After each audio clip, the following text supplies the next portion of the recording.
Welcome to Subramani. Even though my blog or my YouTube channel are not about retirement, I think it is India's biggest collection of retirement articles, videos, etc.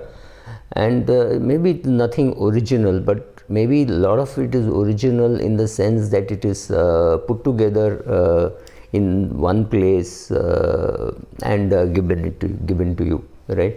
So I don't want to say I'm an equity guy, I'm a value investor, I'm a retirement blogger, or I can't make calculators or something like that. I don't want to classify myself into any one slot. So this is just a money slot. And why the name Subramani? It is Subra talking about money. So I would be talking about a lot of things. So here is a small video on some of the things that I learned during my retirement, and which has happened now really long back.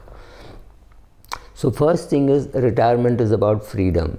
You choose with whom to work, how much to work, how many hours to put in, what kind of topics to do, whether to do, when to do, not to do, how much to charge, where to travel, where not to travel. All that is within your hands.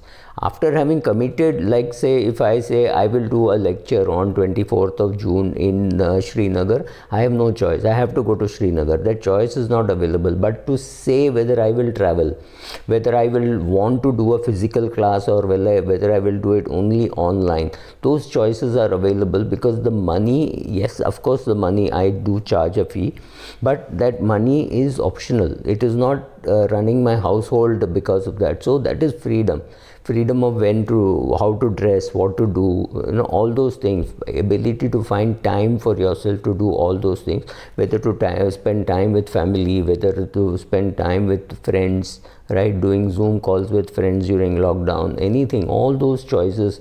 On a Wednesday morning, to be listening to nice music while cooking, right? All those things are the options one gets when one retires. Second, you have to know what to do during the retirement day, right? So right from your 50s, start thinking about what you will do. Make a plan, right? You may get up in the morning, maybe you will be an early riser, maybe you'll have a bath, maybe you'll tell your prayers. Maybe you want to do something in religion which you have not done in the past. There are tons and tons of videos available in whichever language you want to learn about our Vedas, or about our old stories, about Nachiketa, about Dhruva, Prahlad. I mean, there is such amazing array of things that you can do. Thanks to YouTube and Google, you can find them, right? So how to fill your day? Maybe you watch movies, maybe you don't watch movies, maybe you watch one movie a day. There are OTT platforms available. If you like movies, if you don't like movies, there are shorter episodes available, there are comedy shows available, right? So decide what you want to do, decide whether you want to write, read, teach, exercise. But filling up a 24-hour day is your job, right? So it could be anything, any of your hobbies. Maybe you're a great cook, maybe you're not a great cook, maybe you're good at helping your wife buy vegetables, whatever you want to do. All those things you have time for and you can do. One of the things which I see, which is I would call a common sign of a failed retirement, is for those people who run very, very aggressively to the start of the retirement line, right? If you run very aggressively to the start of a retirement line, then there is, don't ask me why you don't have energy to run the race, simply because your strategy was wrong. So I would think, if you're 50 and you want to retire at 60, ease into retirement a little slowly, right? Understand what it means. Every year, take a 10-day break and see what you will do during retirement. Honestly, if you do not know what to do, maybe you enjoy doing nothing, right? Do that and see how it works out. Maybe you start noting down something. Buy a 200-page notebook. Start writing down. Don't fill your day with deeds which you don't want to do and then regret your retirement also. Many people regret their jobs. They say, I did engineering because my father said so, and things like that. I honestly don't think I have too much time for regret. So See what you're doing. Learn from those people who have gone ahead of you. I mean, it's worth talking to somebody 20 years your senior and 10 years your senior. Find out what they are doing with their lives, right? If you are happy with what they are doing with their lives, ask the people who have gone ahead of you about what they did during their retirement, or see what they are doing during their retirement. So let's say you're 50 years of age. Look at a 60-year-old, 70-year-old and an 80-year-old role model. Obviously that 80-year-old will have a very different lifestyle. He may have some problems. But if he's articulate enough to tell you what he's doing, and if you can chat with him, say once a week, once a month, whatever, there's a lot of learning that you will have with somebody who is 30 years your senior, knowing that you want to learn something from him. Similarly, talk to a person who is 20 years your senior and another person who is 10 years your senior. See what they have done, see what you like, see what you don't like, visit them. It's good for them and good for you, right? There's a lot of learning that you can do. Develop a mindset which is very useful, thinking that, look, I'm going to be there permanently, another 20, 30, 40, 50 years, I do not know, and I'm going to make myself useful. So find a nice purpose. It could be anything. I mean, I love teaching. I make no great amount of money on my blog, or I don't make any money at all on my blog, and I make some money on my YouTube channel. Is it exciting? And no, the answer is absolutely no, it's not exciting. Do I need the money? No, it's maybe for my next generation to get a little more than what I would have given. That's about all. But I enjoy communicating about money. I think it took me a long time, but I realized that last 20 years, that's what I've been doing about money. It's nice to earn money, nice to pay taxes, nice to be able have the ability to do charity, all that's fine. But largely the purpose for me has been communicating about money, whether it is talking to you on video, whether it is doing lectures for doctors and MFDs and others, or whether it is writing, right, or appearing on television so that 5 million people are reached in one shot. So all these things are about money, right? That's what I'm talking about. Women and money, children and money, COVID and money, how you should be prepared for death, right? So those kind of things. So it's fun for me doing it more than the money portion of it. And then develop that mindset that I have a lot of work to do, right? So that is always very useful.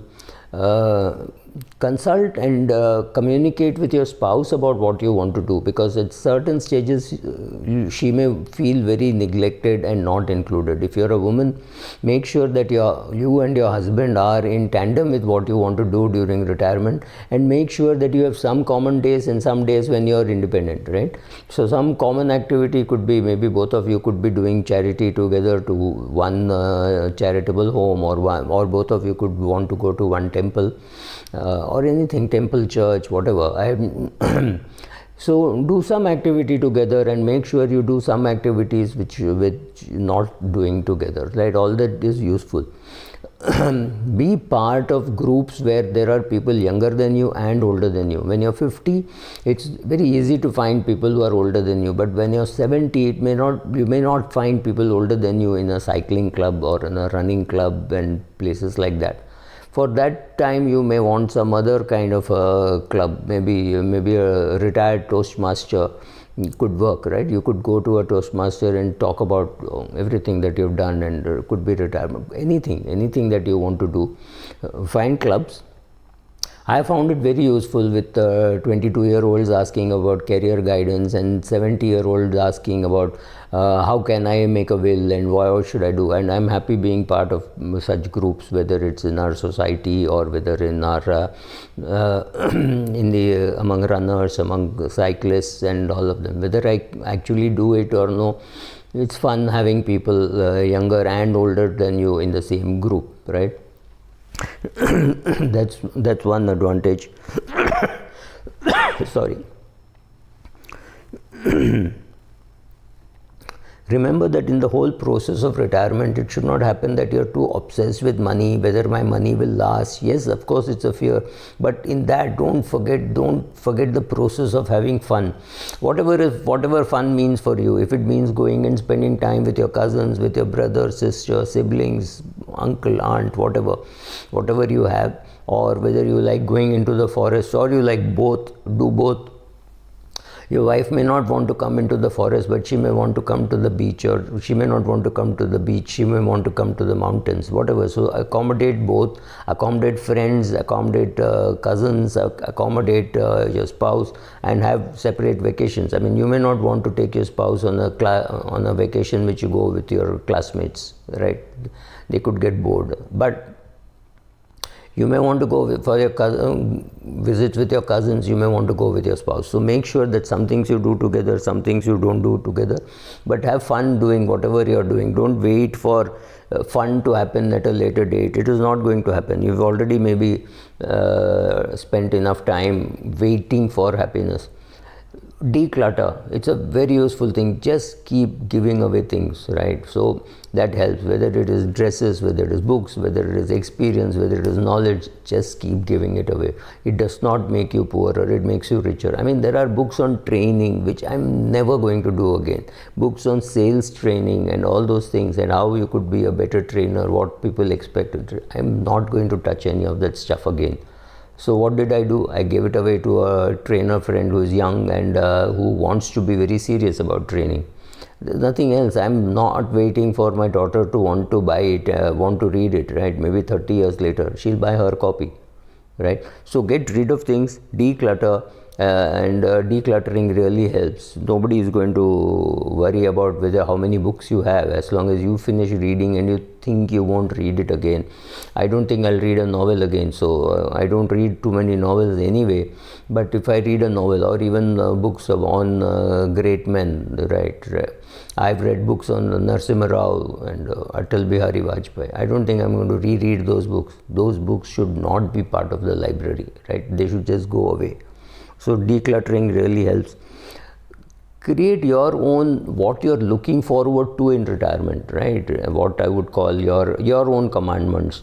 These 8-9 things which I spoke about, maybe 10, I have not even counted, is mine, right? You have to create yours. You have to see what brings you happiness. Maybe for you, happiness is in not meeting too many people. Maybe you are a salesman and you are not liking your job, and now you want solitude. Maybe you want to sit quietly at home doing nothing, maybe introspecting, maybe writing, maybe reading, maybe not even that, maybe listening to music.